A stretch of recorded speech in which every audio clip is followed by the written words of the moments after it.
કાચ તૂટવાની આ માન્યતા મનમાંથી દૂર કરો. જય શ્રી કૃષ્ણ. શું તૂટેલા અરીસા ખરાબ નસીબ તરફ લઈ જાય છે?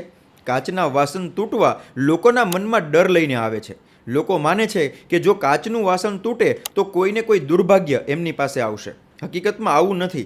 કાચનું વાસણ એ બુદ્ધનું પ્રતીક છે અને કાચનું વાસણ તૂટવું એ સંકેત લાવે છે કે તમારી સાથે કંઈક અનહોની કોઈક દુર્ઘટના ઘટી રહી છે અથવા એવું થવાની સંભાવના ઓછી થઈ રહી છે. એટલે કે કાચનું વાસણ તૂટવું એ સારું પ્રતીક છે, ડરામણું નહીં.